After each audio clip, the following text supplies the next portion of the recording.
The Rusted Tomb. Under the Hive city of Solis was an enormous slum. It's a place where the masses toil and die for the greater glory of the Imperium.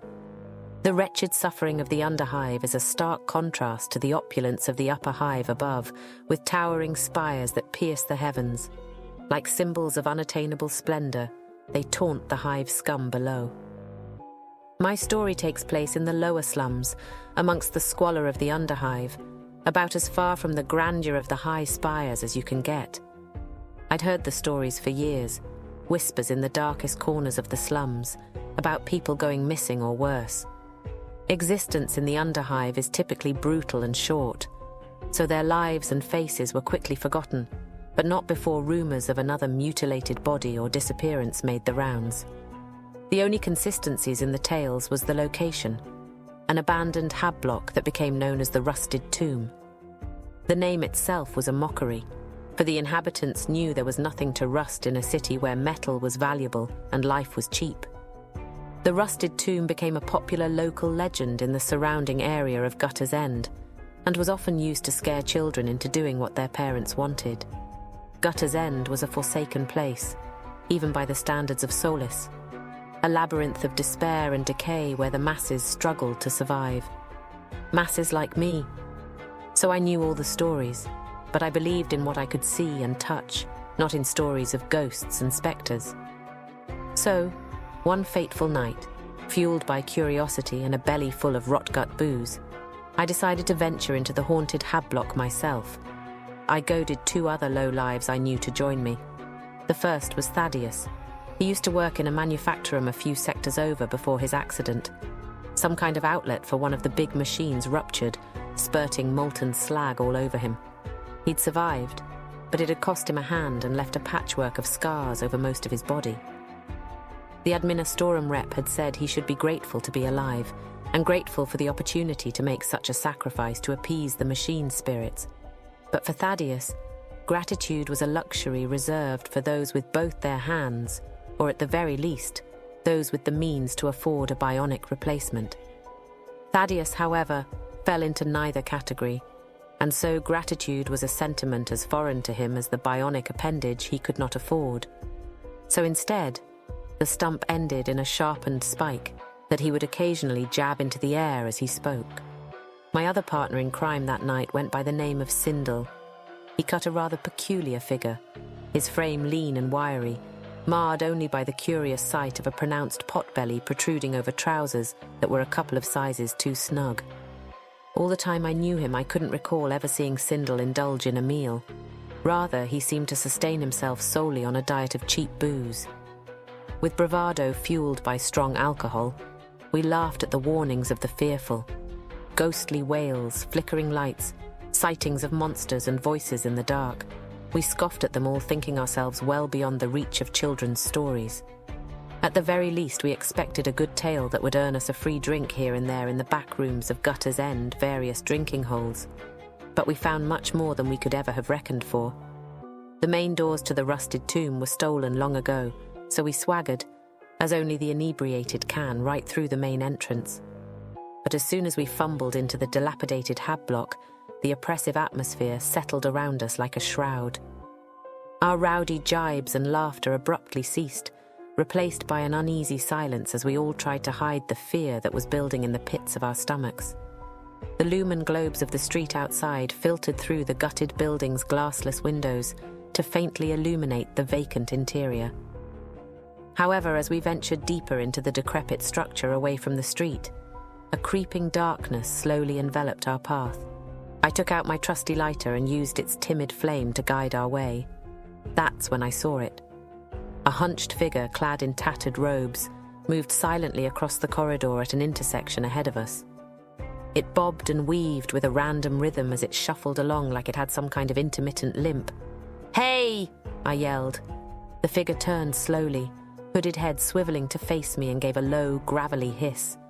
As the stranger tilted their head up to look towards us, its eyes reflected the lighter's meager flame.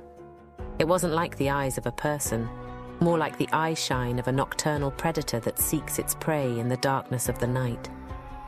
As those demonic, inhuman eyes locked on my own, I instantly sobered up. The long, faded memories of my mother telling me stories of this place surged back to the forefront of my mind with all the terror a child hiding under the blankets can feel. That was it. I was done. I didn't care what the others would think. If they would call me a coward, then so be it. But this was enough of a story for me, and I was getting out of here. I turned to run, only to find that my 2 accomplices had already bolted. They must have fled at first sight of the stranger before I had even called out. With my back turned, I never saw the blinding speed with which the stranger moved. By the time I'd made a couple of footfalls towards the exit, he was upon me. He struck me with a powerful blow that lifted me off the ground to sprawl face first onto the ground. Then he passed me and set upon Thaddeus and Sindel before they could get away. With a grunt, I painfully peeled my face from the grubby floor.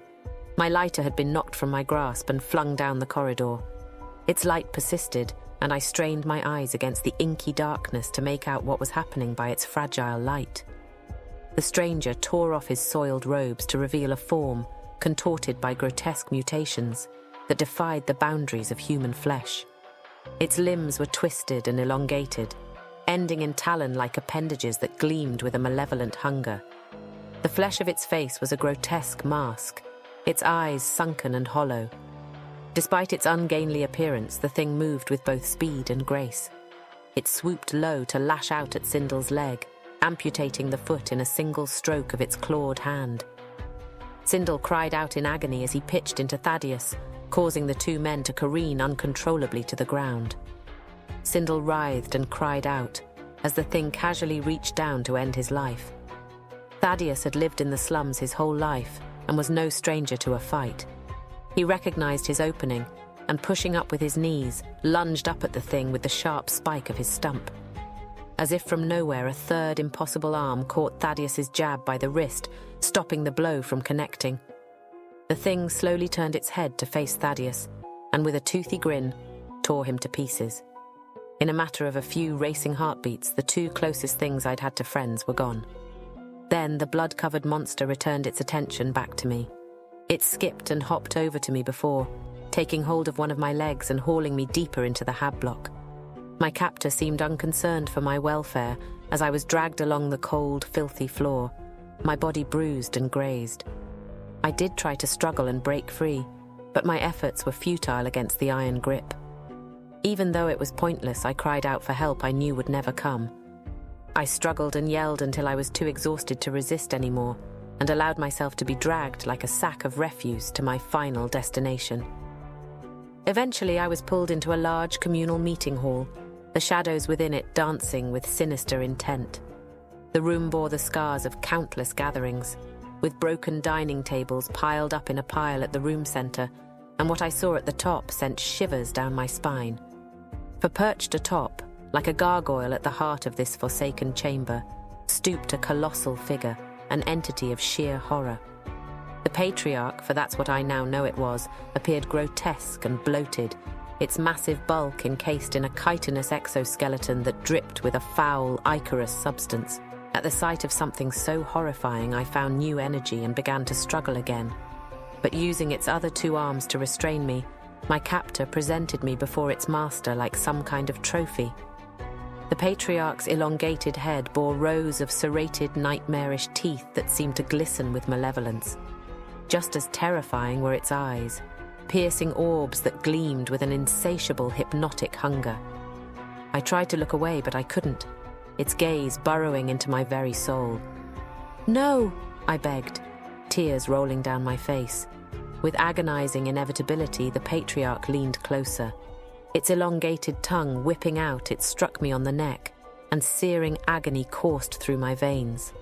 A corrupting venom invaded my consciousness, and as the darkness closed in, I realized that I'd become a pawn in a nightmare beyond imagining.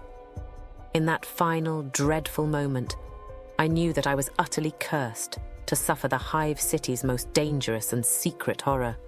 Then the blackness of unconsciousness claimed me. I woke up changed. I felt better. I was better. I realized then that I had not been cursed, but blessed. I looked upon the Patriarch with new eyes, not seeing something to be feared, but a savior to be adored. I turned my life around. I stopped drinking and got a job. With the Brood's blessing, I even started a family. And now I'm committed to working hard to make a better world for our children, until the day we all ascend. And I want that for you. Don't be afraid. You'll understand soon. You'll understand when you're one of us.